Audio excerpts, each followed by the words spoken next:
With the average new car now sitting at over $50,000, dealerships across the country are struggling to move inventory. That is when they turn to the most devious, darkest tricks in the book.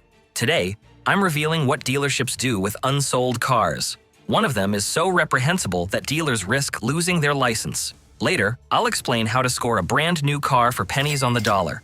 Let's begin with how cars end up on dealership lots. The inventory trap dealerships don't want you to know. The first thing you need to know is that every car on the lot is owned by the dealership. Now, according to the National Automobile Dealers Association, the average dealership starts the year with about 166 new cars in inventory. That's a total valuation of over $9 million. Do you think dealerships have this money lying around? No way. Just like regular buyers, dealerships buy cars with loans. However, their financing terms are much better than ours. They use a system called floor planning. The dealer gets a loan from a manufacturer or a bank, and all they have to pay back is the interest. Once they sell the car, they make their money back, but only if they sell it on time. The manufacturer might cover the interest for the first 45 days, but after that, the dealership is on the clock. Depending on the floor planning rate, the dealer can lose between $150 and $400 per car per month. That's where you have the advantage, but I'll talk about that later. According to CarEdge, the Volkswagen ID.4 has a market day supply of 527 days and a price tag of $49,534. The $112,000 BMW 8 Series is on 203 days, while the $150,000 Porsche Taycan is on 199. That means dealerships are losing over $4,000 in interest alone on these cars. Now, you see why dealerships are desperate to get rid of cars quickly. But what's stopping them? The real reason cars are piling up on dealer lots. Many people think that cars aren't being sold because they're too expensive, but that's only part of the problem. The average price of the 10 fastest-selling cars is a staggering $77,355. But then the average selling price of the 10 slowest-selling cars is $69,712. That figure is only that high because of the BMW and the Taycan. The main reason cars pile up on lots is that they are unpopular options. For example, while the Toyota Camry is the fastest-selling car, the gold trim isn't to everyone's taste. So instead of selling in 22 days like a regular Camry, this could take up to 3 times as long. When this happens with an already unpopular car like the Jeep Compass, the sales period jumps from 203 days to over 400 days. Even though dealerships have to buy the cars from manufacturers, they don't always get to choose the trims and models. That's because manufacturers have a fixed supply, and they send them to the dealers they think have the best odds. So, if the dealer near your home is a bust, they'll keep getting the short end of the stick. The second reason for unsold cars is overstocking. When dealerships get cocky and stock too much of one car that then gets a massive recall, sales tank. Buying cars that are going out of style or are less desirable than the competitors is also a massive problem. That's what is happening to the EV market. Anyone other than Tesla is scrambling to sell cars, but it takes them at least 72 days. That's 18 more days than it takes to sell a regular car. By comparison, hybrids sell in 49 days. Then we have the pricing strategy. The average new car is now selling at a record high of $50,080. That's more money than most people can afford, even with financing. But what kills the dealerships is when their new cars are more expensive than more reliable competitors. For example, the 2026 Maserati Grecale has a starting price of $86,000 and a 302-day warranty. That's nearly $40,000 more than a BMW X3 or a Genesis G V70. That's a high price to pay for a car with questionable reliability. And why are cars more expensive than ever? They're now loaded with more tech than drivers can ever possibly use. Environmental Protection Agency compliance for climate targets and fuel efficiency also drives up the price. However, what is really devious is when dealerships jack up the price. During COVID, dealers would charge a $10,000 market adjustment. But now that the supply problems have gone, the greed remains. Instead of being ripped off by one dealer, buyers simply go to a cheaper one, even if it's 100 miles away. The final reason why cars don't sell is aging inventory. The longer a car sits on the lot, the less desirable it is. You've walked past that Mustang 100 times, and you're now beginning to wonder what's wrong with it. Why is no one else buying it? And no, you're not paranoid. Aging cars fall victim to lot rot. the cars literally begin to rot on the lot. First go the tires. After 30 days of staying in one spot, the tires begin to develop flat spots. Take the car on a test drive, and you'll hear a thumping sound. The salesperson will tell you, "That's the road." It's not. That's $1,000 you're going to lose if you buy that car.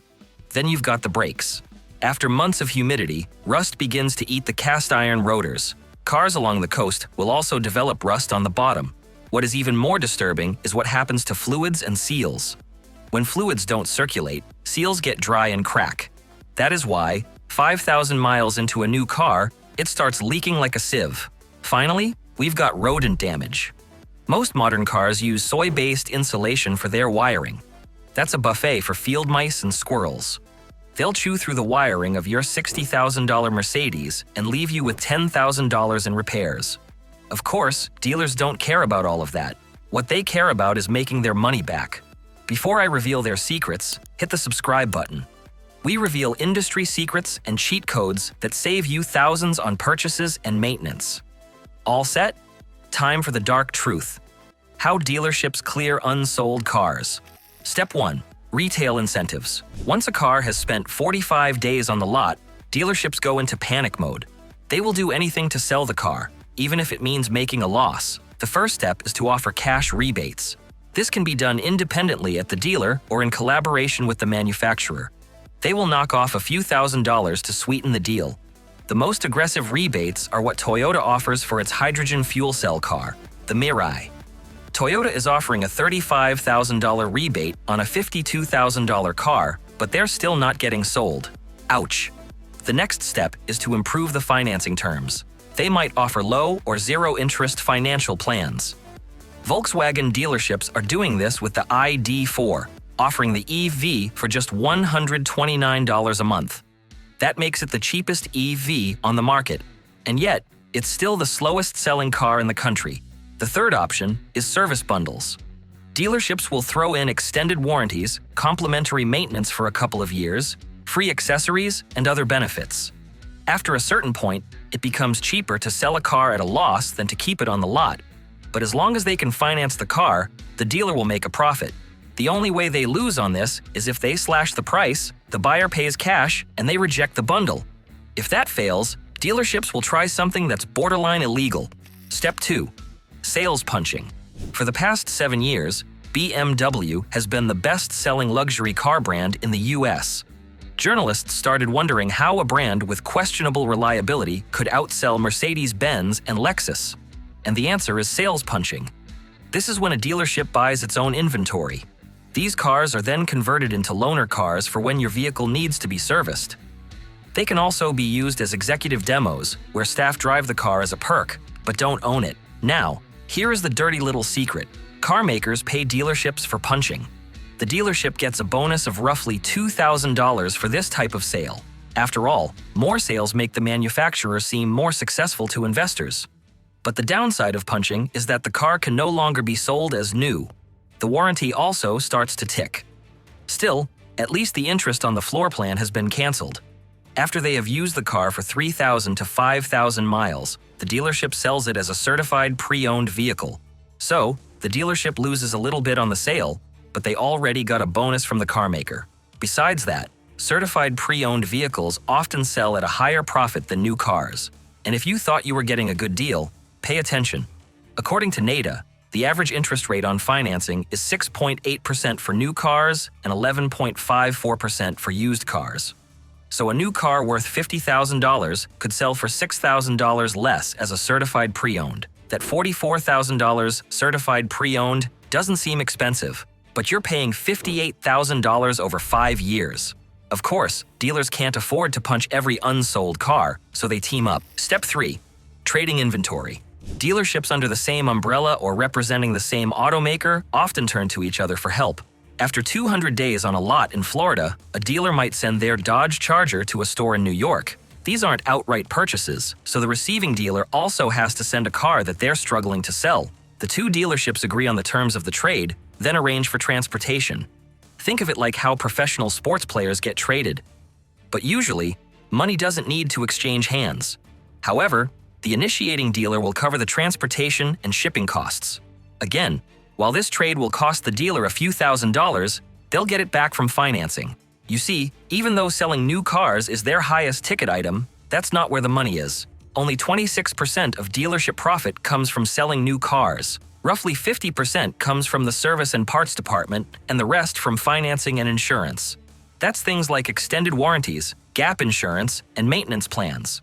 So, at this point, the dealership is still making a killing, but in the next option, it's getting slaughtered. Step 4. Wholesale auction. Most people don't even know that these exist, and that's the way they want to keep it. This is when dealers take a boatload of cars for massive purchases by other licensed dealers. The first method is via a closed auction. This limits participants to other dealerships within a franchise or under a particular automaker. Here, dealers will get a fairer price because they look after one another. But if that fails, they take it to an open auction. That's where many independent dealers buy their cars. The biggest name in the game is Mannheim. They have 145 international locations, and they facilitate the sale of over 7 million used cars. So, when you see an unbelievable deal on Carvana or CarMax, now you know where it came from. This one is a lot more cutthroat than a closed auction because everyone is in it for themselves. However, it's not all bad news for dealerships. Sure, they'll lose a few grand, but it stops the floor plan interest and clears room on their lot for newer models. But even then, nothing is guaranteed. If the dealership still doesn't get a good enough deal, it's time for a game of hot potato. Step 5. Fleet and bulk sales. After 6 months of vehicles rotting on their lot, dealers turn to fleet buyers and rental companies for help. Dealers can count on Enterprise and Hertz to absorb new cars with an offer too good to refuse. The rental companies buy the cars at a subsidized price, but with a buyback guarantee. After 9 to 12 months, the dealership buys back its cars at an agreed-upon price. Once the vehicles return as used cars, they sell much faster. Alternatively, they can dispose of the cars completely to institutional buyers, government agencies, or even internal employees. As surprising as it is, everything they've done so far is perfectly legal. But the next few range from gray areas to completely prohibited. Step 6. Gray market export. Gray market exports occur when cars are shipped to foreign countries without the manufacturer's direct knowledge. While this is largely discouraged in the US, it's been standard practice in most developing nations for decades. Mercedes-Benz US dealerships used to ship cars to China, as did BMW. But as soon as their manufacturers found out, they were furious. You see, automakers guard the pricing and availability of certain cars jealously. Unauthorized sales also disrupt their local dealership networks and render them less profitable. That is why manufacturers can revoke licenses from dealers who knowingly sell to gray market exporters. But the upside for dealers is immense. Back in 2015, when BMW dealers were caught, a BMW 650i xDrive convertible was selling for $97,900 in the States. However, the same car was going for $320,170 in China. So even if a car has been on a lot for over a year, shipping the car abroad could triple its purchase price. Manufacturers are strict about exporting new cars, but shipping used cars is perfectly legal. Sure, the buyer loses warranty, but those with deep pockets looking to brag about rare cars in their garage don't mind. But when the cars are not premium, they are sent somewhere that's less desirable. Step 7. Emerging market export. This is the break glass option in case of emergency. When new vehicles have been rejected by the entire US market, they get shipped to West Africa, Central America, or the Middle East. The cars go to countries that don't have domestic manufacturing, so even the most basic 2024 sedan comes off as new technology. However, many countries like Nigeria and Brazil have sky-high import tariffs. But once the car has been punched and is being shipped as used, the price reduces drastically. Dealers will probably lose 10 grand on the deal, but they already got kickbacks from the manufacturer anyway. If all else fails, there is always the nuclear option. Step 8. Destruction and scrapping. Yes, you heard that right. In rare instances, dealers and car manufacturers will actually destroy their own vehicles. There are a few situations where this happens. The first is to protect brand perception. Brands like Ferrari, Rolls-Royce, and Porsche rely on exclusivity. You think a Cullinan actually costs over 300 grand to manufacture? No. What you're buying is the knowledge that only 6,000 people in the entire world have the same vehicle. They would rather scrap the cars than sell them for 70% off. However, these are done on the down low because it is bad PR. Non-premium car brands also get in on the action when cars suffer from intense lot rot. If the cost to make the car sellable costs more than the purchase price, it gets crushed. The other scenario is when the car can no longer be sold due to environmental or mechanical violations. Volkswagen had to scrap 300,000 Dieselgate cars. The same thing happens whenever there is a car defect so severe that it can't be fixed. Now that you know what happens when there are no buyers, it's time for the moment you've been waiting for. The smart way to buy new and lightly used cars. Have you been admiring a particular car on the lot for months? Seasons come and go, but the car is still there. Now is the time to pounce. This checklist will ensure you don't get played and actually score a bargain. Number 1. Check the build date. When you open the driver's door, look at the sticker in the door jamb. It will show the month and year the car was made. If the car was made in June and it's February, that car has been sitting for 8 months. That gives you the advantage. Point to the manufacturing date and let the dealer know you know they're bleeding on interest. Number 2. Inspect the rotors. Take a flashlight and look through the wheels at the brake rotors. If they have deep orange rust or look pitted, that car has been stagnant. Demand they resurface the rotors or replace the pads before you sign anything. Number 3. The backlot walk. Ask for the cars at the back of the lot or in their storage field. Those are the cars too hideous for the showroom. They are also the ones they are most desperate to sell. Number 4. Go for a test drive. Refuse to drive the demo vehicle on the floor. You need to make sure the car's battery is working, the electrical system is still solid, and the tires don't have flat spots. Number 5. Smell for the mask. If the car smells too much like air freshener, it means they are hiding something. A shiny engine that looks greasy is a dead giveaway of lot rot.